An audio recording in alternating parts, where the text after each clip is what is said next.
You're a trans woman. I trans female, yes, sir. Do you have a penis?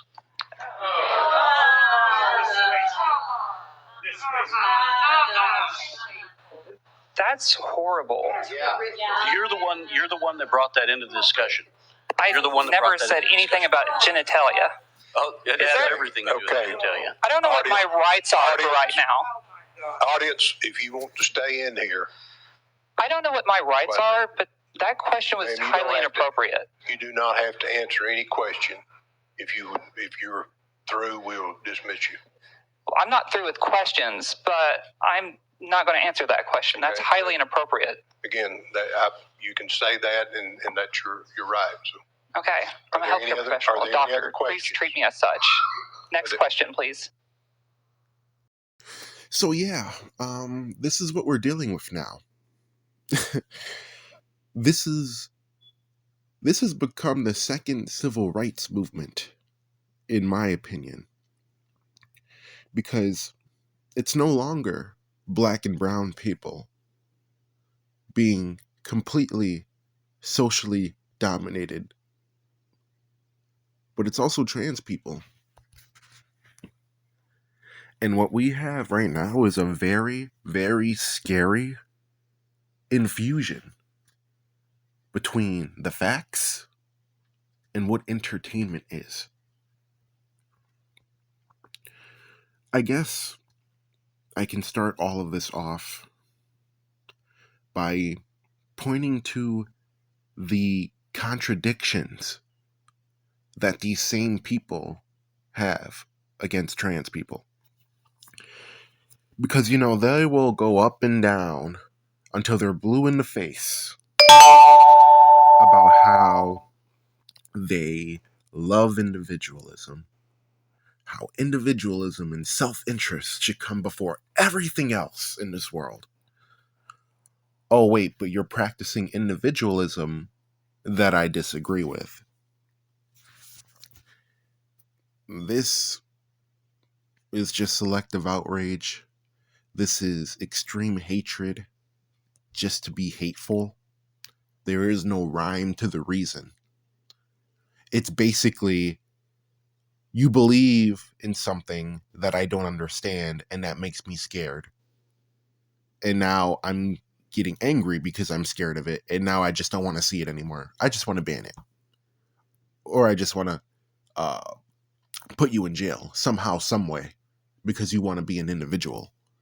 But it's not the individualism I like, so I want to ban it.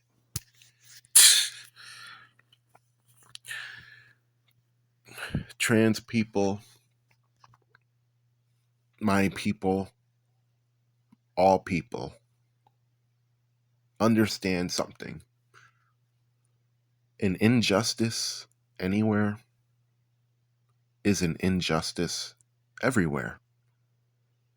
It does not matter whether you agree or disagree with trans people, let alone the LGBTQ community. But remember when, your mother or your guardian or whoever used to tell you, oh, if you don't have anything nice to say, don't say it at all. Or just treat people the way you want to be treated.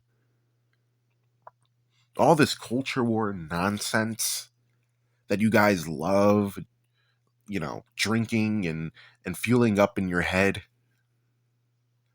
That culture war nonsense, one, it's given to you because the right wing, their economics have never existed, if not failed us. Or two, it's simply the rich man's trick to divide the working class, divide and conquer. This is what the power structures of all societies have always done. They divide us by race, religion, gender, fucking gender now. And they run out with the money. I don't understand, and the worst part is, they keep strawmanning us. As if we're trying to say, oh, well, if you're a man and you identify as a woman, that means you were born as a woman. Nobody ever said that. It's a difference between sex and gender. Sex is what you were born as.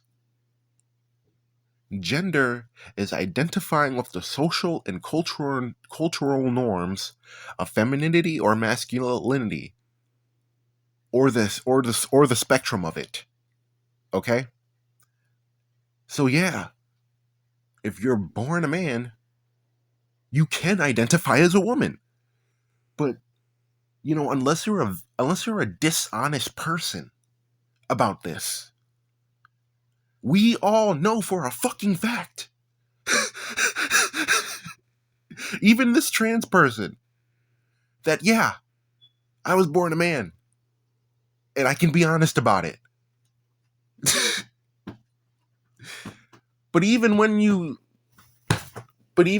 talk about the difference between gender and sex, for some of these people, it comes to a point where they want sex and gender to be the same thing, so that they can tell you men were born with penises and females were born with vaginas. Wow, thank you. Thank you so much for telling us the obvious. Let's give them a round of applause, everybody.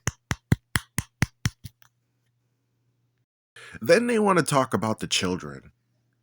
They want to talk about the children as if that's an argument, as if that's just not completely fear-mongering. Did you guys know that if you look at most of the criminologist studies that they've ever done on pedophilia, the vast majority of pedophiles are cis straight white males who are mostly white? Has nothing to do with being gay or the LGBTQ, if you look at the studies. But they're not going to look at the studies because, again, it destroys their argument. How dare they call trans people pedophiles? That's insane. This is a fucking nightmare. This is worse than 1984, because now individualism is being smashed and being destroyed at the false pretext of protect the children, even though straight people are doing it most. Again, no reason to the rhyme. It's you're a man and you have a peenie, so you have to act in that way. I can't help but feel bad for all the trans kids who constantly have to hear on the house fucking floor that they're faking, that they're going through a fad, that they're being brainwashed. Children whose only guilt is wanting to be who the fuck they are. And they gotta hear adults, elected politicians, tell them your life doesn't matter, or we need to ban you, or we need to put your parents in jail. The history of our people 50 years from now, they're going to look back at videos like this. A doctor. He did this to a doctor. Somebody who's an expert. But he knows more than the expert, right? Then he's talking about, oh, it has everything to do with genitalia. No. You and Fox and Newsmax and all the people you're getting your information from, you made it about genitalia. You did. Nobody else did. Nobody ever mentioned a penis or a vagina. You did. So why are you lying? Had this been the other way around, right? If he asked a cis woman, do you have a vagina? He'd be in jail right now for sexual harassment. Where's the outrage in that? Where are the handcuffs? We're not going to do that, though, right? Imagine being asked as a doctor, in a official setting, do you have a penis as a trans person? That's wild. That's wild. I did this video because I am sick to death of people having to fight and defend their existence when them existing literally harms nobody.